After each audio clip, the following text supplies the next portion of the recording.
ஐயோ பாத்தீங்களா, அவர் கையால அவரே ரேஷன் கடையில கொட்டாரு, சிந்தாம செதறாம கொட்டாரு.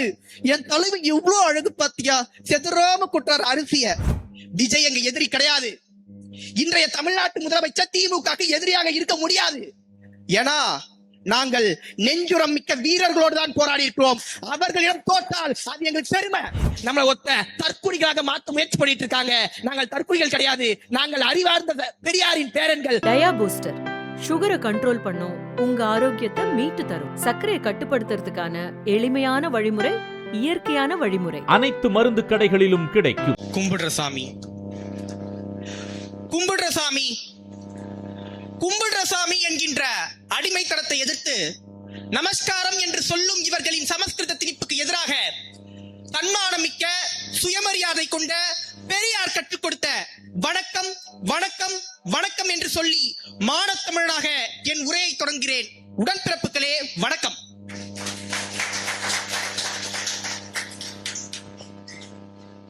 முதல்ல இங்க இருக்க எல்லாருமே ஒரு வாட்டி கை தட்டுங்களேன், நல்லா கை தட்டலாம். தப்பா எடுத்துக்காதீங்க, இந்த கைத்தட்டல் எனக்கு இல்ல, உங்களுக்கு நீங்களே கொடுத்துக்கிற கைத்தட்டல். ஏன்னா இங்க இருக்கிற ஒரு தொகுதியில கூட, ஒரே ஒரு தொகுதியில கூட தாவேகா ஒத்த சீட்டு கூட ஜெயிக்கலனா அறிவாளிகள் வாழக்கூடிய இடம் இந்த தென்காசி. உங்களுக்கு நீங்களே பலத்த கைத்தட்டல் கொடுத்துக்கலாம். அந்த மகிழ்ச்சி இருக்கு. ஏன்னா ஐயோ இந்த ஊர்லயே நீங்க தோத்துட்டீங்களே, அந்த ஊர்லயே தோத்துட்டீங்களே சார். நீங்க எந்த ஊருக்கு போனாலும் சரி, அறிவார்ந்த மக்கள் ஒரு ஓட்டு கூட உங்களுக்கு போட மாட்டாங்கன்னு சொல்லிட்டு காட்டிய மாவட்டங்களில் முக்கியமான மாவட்டம் இந்த தென்காசி. அப்ப இது அறிவாளிகள் வாழக்கூடிய பகுதி. ஏடா டிவிக்கு ஓட்டு போடுறதாலே அறிவாளியானா நீங்க வந்து பகுத்தறிவை பயன்படுத்திக்கீங்க, பெரியாருடைய வழியில நடந்திருக்கீங்க. அப்ப ஏன் இத சொல்றேன் அப்படின்னா, எனக்கு தலைப்பு வந்து யார் தலைவன். இன்னைக்கு சில நம்ம மாதிரி பசங்க இல்ல, நம்ம கிட்ட இருந்து விலகி போன சில பசங்க, அவங்க வந்து ஒரு நடிகரை பார்த்த உடனே ஐயோ என் நடிகரை பார்த்துட்டேன், என் குடும்ப குட்டி எதுவுமே வேணாம், என் தலைவனை பார்த்துட்டா நான் செத்து கூட போவேண்டான்னு சொல்றாங்க. பார்க்கும்போது மனசு கஷ்டமா இருந்துச்சு. சில சகோதரிகள் சொல்றது கஷ்டமா இருக்கு, என்னுடைய சகோதரனா வரட்டும், எனக்கு என்ன ஒரு உருவா வரட்டும் அப்படின்னு பேசக்கூடியதெல்லாம் பார்க்கும்போது ஐயோ பெரியாரும் அண்ணாவும் கனவு கண்டு இந்த இளைஞர்கள் வழிவாரி போயிட்டு இருக்காங்களேன்னு சொல்லிட்டு எனக்கு ஒரு பயமா இருந்துச்சு. உங்களுக்கு தெரியுமா, அதுக்கு ஒரு நோய், ஒரு மனநோய். அந்த மனநோய்க்கு பேர் என்னன்னா செலிபிரிட்டி வர்க்ஷிப் சிண்ட்ரோம். அப்படிப்பட்ட ஒரு தலைவனை பார்த்தோனே தலைவன் இல்ல, அவன் ஒரு எப்படி சொல்றது, ஒரு கவர்ச்சிக்கான உருவம், கவர்ச்சிக்கான உருவம். அந்த உருவத்தை பார்த்த உடனே பகுத்தறிவு பயன்படுத்த தோணாது. அவர் என்ன சொன்னாலும் மொத்த மெனிக்கா நம்ப தோணும். அவர் திடீர்னு வந்து நான் தான் இந்த உலகத்தை படைத்துவேன்னு சொன்னார். மோடி கூட சொல்லியிருக்காரு, நான் தான் இந்த உலகத்தை படைச்சுவேன். சொல்றதுக்கு நம்பதுக்கு ஒரு கூட்டம் இருந்துச்சு. ஆனா நம்ம கூட்டத்துடைய சிறப்பு என்ன தெரியுமா, எனக்கு தலைவரே வந்து சொன்னாலும் சரி, உன்னுடைய பகுத்தறிவுக்கும் உன்னுடைய அறிவுக்கும் பொருந்தாத எதையும் நம்பாதேன்னு சொன்ன பெரியார் வழி வந்தவங்கடா நாங்க. அப்ப பகுத்தறிவு தான் முதன்மையானது. நாளைக்கு நம்மளே தலைவர்களை பார்த்து கேள்வி கேட்போம். என்னுடைய தலைவன் கொள்கை மீறி நடக்க மாட்டான் சார், எனக்கு நம்பிக்கை இருக்கு. ஆனா என்னுடைய தலைவர்களே கொள்கை மீறி நடந்தாலும் அந்த கேள்வி கேட்கின்ற உரிமையை எங்க தலைவர்கள் எனக்கு கொடுத்திருக்காங்க. பகுத்தறிவோட சிந்திங்கடா, அதுக்காக தான் உங்களுக்கான கல்வியை கொடுத்தாங்க. அப்படிப்பட்ட ஒரு இயக்கம் வளர்ந்தது, அதுக்கு பேர் தான் திராவிட இயக்கம். அப்ப அவங்க கிட்ட எல்லாம் சொல்லல யார் தலைவன், மறுபடியும் மறுபடியும் யார் தலைவன்ற அந்த கேள்விய முன்வச்ச உடனே எங்க தலைவர் யார் தெரியுமா, சரி உங்க தலைவர் போராட்டத்துக்கு போயிருக்காரா, சாரி இல்ல, சரி சனாதானத்துக்கு எதிராக ஏதாவது பேசிட்டாரா அப்படின்னா, சரிப்பா ஏதாவது ஒன்றிய அரசை பயங்கரமாக எதிர்த்த தலைவனா உன்னுடைய தலைவன், ஓ ஒன்றிய அரசை எதிர்க்கணுமா அப்படின்னு சொல்லிட்டு பயந்து பதறி பின்னங்கால் பெடரினப்பட ஓடுறவங்களை இன்னைக்கு தலைவர்களாக ஏற்றுக்கொள்ள ஒரு தலைமுறை தயாராகி கொண்டிருக்கிறது. அப்ப அவங்க கிட்ட சொல்லணும்ல, தன்னுடைய 94 வயசு வரைக்கும் டி நகர்ல கடைசி கூட்டம் குடலிறக்கு நோயில அவதிப்பட்டுக்கிட்டு ஒரு கையில மூத்திர சட்டையை தூக்கி கொண்டு இந்த மக்கள் சுயமரியாதையோட வாழணும்னு சொல்லிட்டு தன்னுடைய கடைசி காலம் வரைக்கும் போராட்டால ஒரு கிழவை, அவர் தாண்டா தலைவன். தன்னுடைய சுயமரியாதை தன்னுடைய பகுத்தறிவு எல்லாத்தையும் தாண்டி எங்களுக்காக உழைச்சாரு. நான் ட்ரெஸ் போடணும், நான் வந்து வேட்டி கட்டணும், எல்லாரும் முன்னாடி வெள்ள சொக்கா போட்டுட்டு தைரியமா நடக்கணும், நான் நாளைக்கு ஐஏஎஸ் ஆகணும், கலெக்டர் ஆகணும், ஏதோ ஒரு அதிகாரத்தை உட்காரணும், பெரியார் ஆகணும், எங்க கஷ்டப்பட்ட அப்பா அம்மா எல்லாம் முன்னாடி உன் புள்ள பகுத்தறிவோட சுயமரியாதையோட நடக்கணும்னு சொல்லிட்டு ஒரு கிழமை காலம் ஃபுல்லா நடந்தான். அவர் தான் எங்க தலைவன். இன்னைக்கு மாநில சுயாட்சியை மொத்தமா அடகு வச்சு புதிய புதிய திட்டங்களுக்கு கையெழுத்து போடுற இன்றைய அரசு கிட்ட சொல்லணும், மாநில சுயாட்சிக்காக ஒருத்தர் பேசாரு, தமிழ்நாட்டுக்கு தமிழ்நாடு பேர் வச்சாரு, தமிழகம்னு அவர் எங்கேயுமே அவர் முன்னெடுத்து கிடையாது. அப்படி ஒரு தலைவர் இருந்தார், அவருக்கு பேர் தான் அண்ணா. இன்னைக்கு புதுசா ஒரு சமீபத்து ஒரு ரீல்ஸ் வந்துச்சுல, ஐயோ பாத்தீங்களா அவர் கையால அவரே ரேஷன் கடையில கொட்டாரு, சிந்தாம செதறாம கொட்டாரு. என் தலைவர் எவ்வளவு அழகு பாத்தியா, செதறாம கொட்டாரு அரிசிய. ஏய் நீங்களாம் மனுஷங்க தானாடா. எனக்கு அவ்வளவு கடுப்பாயிடுச்சு. அப்ப அவங்க கிட்ட நம்ம சொல்லணும்ல, எங்க தலைமுறைக்கு பெருசா தெரியாது. நம்ம பாட்டி கிட்ட போய் கேட்டு பாத்தீங்கன்னா, இதே சென்னை மாகாணம், இந்த மாகாணங்கள்ல ஒரு கடுமையான அரிசி பஞ்சம் இருந்திருக்கும். அந்த பஞ்சு எவ்வளவு கொடுமையானதுன்னா, திங்கக்கிழமை சாப்பிடுங்க, ஒருவேளை மட்டும் சாப்பிடுங்க, இவ்வளவுதான் சாப்பிடணும் அப்படின்னு சொல்லிட்டு அன்னைக்கு ஒன்றிய அரசே கட்டுப்பாடுகள் விதிச்சிருந்துச்சு. பசி, கண்ணு மயங்குற அளவுக்கு பசி, பல லட்சம் பேர் அந்த பசியால இறந்திருக்காங்க.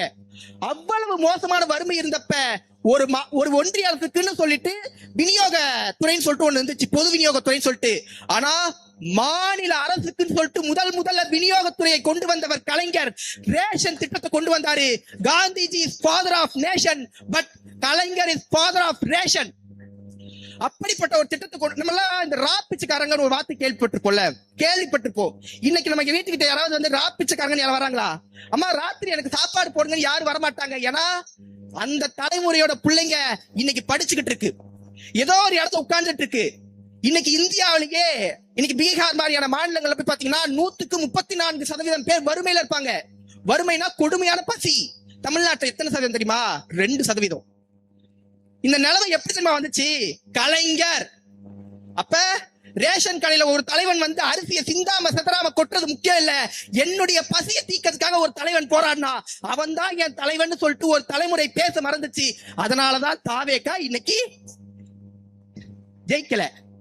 ஏன்னா தன்னுடைய கூட்டணி கட்சியிடம் அன்றாடி பிழைத்துக் கொண்டிருக்கிறது. அதுதான் உண்மை. ஜெயிச்சுன்னு சொல்ல முடியாது. கூட்டணி கட்சியிடம் பிந்தி பெறறி பொழைச்சிட்டு இருக்கு. ஏன்னா கூட்டணிக்குள்ளேயே 1008 குழப்பம். அப்ப இதை நம்ம சொல்ல தவறிட்டோம். உங்களுக்கெல்லாம் இன்னைக்கு போராட்டம்ன்றதுக்கு அந்த தலைவருக்கு வரமாட்டாரு. ஏன்னா வெயில் அடிக்கும், ஒரே ஸ்வெட் ஆகும், கலர் குறைஞ்சு டேன் ஆயிடும். அப்படிப்பட்ட ஒரு தலைவர் தான் தெரியும். இவர் யார் தெரியுமா? இந்த தலைவர் தான் எமர்ஜென்சி காலகட்டத்துல மறந்திருக்க மாட்டீங்க. இந்த தலைவன் தான் எமர்ஜென்சி காலகட்டத்துல ஓராண்டு காலம் சிறை. கல்யாணம் ஆகி ரொம்ப நாள்லாம் இல்ல, ஒரு 6 மாசத்துக்குள்ளதான் அப்பா முன்னாள் வந்து இந்த எமர்ஜென்சி தடை விதிக்கிறாங்க. ஏன் தெரியுமா? கொள்கையா இல்லனா வந்து நீ வந்து உன்னுடைய கூட்டணியை காப்பாத்திக்கிறதுக்காக, இந்த காங்கிரஸ் அன்றைய காங்கிரஸ் கிட்ட உன்னுடைய கூட்டணியை காப்பாத்துறதுக்காக நீங்க என் கூட இருந்துறியான்னு சொல்லும் போது, மாநில சுயாட்சி சார்ந்தது, மக்களுடைய கருத்துரிமைகளை பறிக்கிறீங்க, நாங்க உங்க கூட நிக்க மாட்டோம், 48 மணி நேரத்துல ஒரு கூட்டத்தை கூட்டி இந்த எமர்ஜென்சியை நாங்க எதிர்க்கிறோம்னு சொல்லிட்டு 1967 1965 அதை எதிர்த்தவர் பெயர் கலைஞர். எதிர்த்த உடனே என்ன தெரியுமா? நம்மளுடைய உடன்பிறப்புகள் திமுக காரனா இருக்கிறது ஒரு சாதாரணம் கிடையாது. இப்பயும் நான் சொல்றேன். ஏன்னா கொள்கைக்காக நிக்கிற கூட்டம் எப்ப வேணாலும் ஆட்சி கழிவு, எப்ப வேணாலும் தோப்போம், நாங்க மகிழ்ச்சியா தோப்போம். அப்ப கிட்டத்தட்ட அன்னைக்கு மட்டும் அந்த ஒரே நாள்ல 10,000க்கும் அதிகமான திமுக தொண்டர்கள் கைது பண்ணாங்க, சிறையில வச்சு அடைச்சாங்க. இன்றைய முன்னாள் முதலமைச்சர் என்ன பண்ணாருன்னா, அவர் வீட்டை தேடி வந்தாங்க. கலைஞர் வந்து வீட்டுல இல்ல, அவன் வெளில போயிருக்கா அப்படின்னு உடனே போயிட்டாங்க. மறுநாள் கால் பண்ணி, என் பையன் வீட்டுக்கு வந்துட்டான் சார், இப்ப வந்து அரெஸ்ட் பண்ணிட்டு போங்கன்னு சொல்லிட்டு கலைஞர் சொன்னார். தலைவர் வார்த்தையை தட்டக்கூடாதுன்றதுக்காக ஜெயிலுக்கு போனாரு. அடி சிட்டி பாபுன்ற எங்களுடைய மிகச்சிறந்த தலைவரை இழந்திருக்கோம், தியாகிகளை இழந்திருக்கோம். தலைவர் மேல விழுந்த அத்தனை அடியும் அவர் கட்டி பிடிச்சு தாங்கினாரு, இறந்து போனாரு. அந்த அடியாலே அவர் இறந்து போனாரு. தலைவர் வந்து கேட்கிறாரு, கலைஞர் வந்து ஸ்டாலின் அவங்களை பாக்குறாரு. அவர் ஃபுல் கை போட்ட பழக்கம் கிடையாது. ஃபுல் கை போட்டுட்டு பையன் நிக்கிறான் ஜெயில. என்னப்பா ஃபுல் கை போட்டுட்டு அடிச்சாங்களா அப்படின்னு கேட்கும் போது தலைவர் என்னன்னா சொல்லல. பயம் எல்லாம் கிடையாது, எங்களுக்கு பயம்னா என்னன்னு தெரியாது. ஆனா இத சொன்னா தலைவர் போய் வெளில போராடுவாருன்னு எங்களுக்கு தெரியும். ஆனா இத சொல்றதால உள்ள இருக்க ஒரு தொண்டை அடி வாங்குவான்ல, தொண்டர்களை போட்டு அடிப்பாங்க. இல்ல தலைவரே, யாரும் என் மேல கை வைக்கல, எனக்கு வலிக்கலன்னு சொல்லிட்டு நெஞ்சுரத்தோட நின்ற தலைவன் இந்த தலைவன். இவர் எங்க தலைவர். மக்களை பிரிக்கும் சனாதானத்தை நான் எதிர்க்கிறேன்னு சொன்னாரு. எப்படி தெளிவா சொல்றேன், மக்களை பிரிக்கும் சனாதானத்தை நான் எதிர்க்கிறேன்னு சொன்னாரு. ஏன் தெரியுமா? அந்த சனாதானம் தாண்டா பெண்களுக்கு கல்வி கொடுக்க கூடாதுன்னு சொல்லுச்சு. அந்த சனாதானம் தான் பெண்களுக்கு சொத்துரிமை கொடுக்க கூடாதுன்னு சொல்லுச்சு. அந்த சனாதானம் தான் எங்களை கருவறைக்குள்ள போக கூடாதுன்னு சொல்லுச்சு.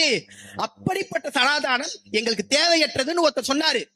டெங்கு மலேரியா மாதிரி அதை ஒழிக்கப்பட வேண்டிய நோய்னு தைரியமா சொன்னாரு. இன்னைக்கு இருக்கிற மாண்புமிகு தமிழ்நாட்டு முதலமைச்சர் ஒரு வார்த்தை சனாதானம்னா என்னன்னு சொல்லுங்க. அத சொன்னதுக்காக எத்தனையோ கோர்ட்ல ஏறி இறங்கினாரு. அப்ப கூட நான் சொன்ன வார்த்தையில இருந்து பின்வாங்க மாட்டேன், நான் கலைஞர் பேரன்னு சொல்லிட்டு கொள்கை வாரிசு எழுந்து வந்து நின்றார் இன்றைய எதிர்க்கட்சி தலைவர். அதனால் எங்கள் தலைவர். அப்ப இப்படிப்பட்ட தலைவர்கள் எங்களை சுத்தி இருக்காங்க. அதனாலதான் நாங்க இப்பயும் நெஞ்சுரத்தோட பெருமையா திமுக நின்னுட்டு இருக்கோம். நாங்க ஒண்ணு பழைய தலைமுறை மாதிரி என்ன சொன்னாலும் அப்படியே தாத்தா வந்து ஒரு கதை சொல்லிருப்பாரு, பூச்சாண்டி கதை சொன்னோடனே நம்புற கூட்டம் கிடையாது. எங்களுக்கு பகுத்தறிவு இருக்கு. இந்த ஜெனரேஷன் டேட்டா அடிப்படையில தான் எல்லாத்தையும் அணுகுவோம். அப்ப எங்க கல்விக்காக ஒருத்தர் நின்னாரு, எங்களுடைய படிப்புக்காக எங்களுக்காக ஒருத்தர் நின்னாரு, எங்களுக்கு சுயமரியாதைக்காக ஒருத்தர் நின்னாரு. அண்ணான்ற ஒரு தலைவனுடைய கொள்கை அடிப்படையில ஒரு கூட்டம் சேர்ந்துச்சு. அதுக்காக இன்னைக்கு இளைய தலைமுறை ஜென்சி படையாக படையெடுத்து வந்துட்டு இருக்கோம். இப்ப சொல்லுங்க, திமுக காரன்னு சொல்லிட்டு சொல்றது தப்பா? திமுக இத்தனை திட்டங்களை கொடுத்ததுக்கு அப்புறமாவும் தோத்துருக்கோம். ஆமா, இது மக்களுடைய தீர்ப்பு. எங்க மக்கள் மேல கோபம் கிடையாது. ஏன்னா அவங்க ஒரு மாற்றோன்ற ஒரு வெத்து கிஃப்ட் நம்பிட்டாங்க. அதுக்குள்ள பரிசு இருக்குன்னு நினைச்சாங்க. ஆனா அதுல அவங்களுக்கு ஏமாற்றம் மட்டும்தான் கிடைச்சிருச்சு.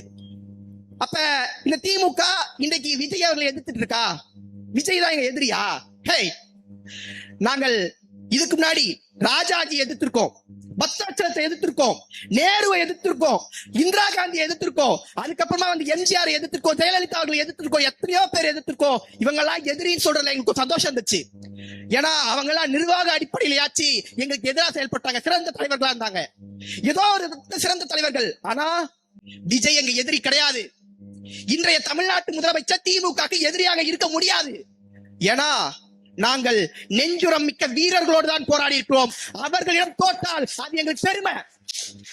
திமுக எத்தனை வாட்டி தோத்தாலும் சரி, நாங்க ஒரு போராளியோட போதி ஜெயிச்சிருந்தோம்னா நாங்க தோத்துட்டோம்னு ஒத்துப்போம். நாங்கள் நடிகர்களோடு போராடி தோத்துக்கிறோம். நாங்க தோத்து போன அத்தனை பேரும் நடிகர்கள் தான். அப்ப எங்களுடைய தோல்வின்றது எது தெரியுமா? எங்களுடைய எதிரி. இப்ப எல்லாரும் எங்களுடைய எல்லா மேடைகளையும் தொடர்ந்து விஜய் அவர்களை எதிர்த்துட்டு இருக்காங்க. எனக்கு என்னன்னா, இன்னைக்கு தாண்டா விஜய், நாங்க 10 இதுக்கு முன்னாடி 10 ரவுடிகளை பார்த்திருக்கோம். 10 பேர் அடிச்சுட்டானாங்கல்ல, நாங்க அடிச்ச 10 பேருமே டான்டா. இன்னைக்கு விஜய் அவர்களை எதிரின்னு சொல்லாதீங்க. கொள்கை அடிப்படையில அவர்கள் செய்யக்கூடிய செயல் தான் எங்களுடைய எதிரி. RSS சித்தாந்தம் தான் எங்களுக்கு எதிரி. அதுக்கு கைக்கூலியாக வேலை பார்க்கின்ற இன்றைய தமிழ்நாடு அரசு எங்களுக்கு எதிரியாக இருக்கும். அப்ப ஒரு தனிப்பட்ட நபரை நாங்க எதிரியா எப்பயுமே பார்க்க மாட்டோம். ஒரு தலைமுறைய பகுத்தறிவு இல்லாத தலைமுறையா மாத்துறாங்கல்ல, அவங்க ஆச்சரியக்குறிகளா ட்ரீட் பண்றீங்கல்ல, அவங்க அப்படி மாத்துறீங்களா, அதுதான் எங்களுக்கு கோவம் வருது.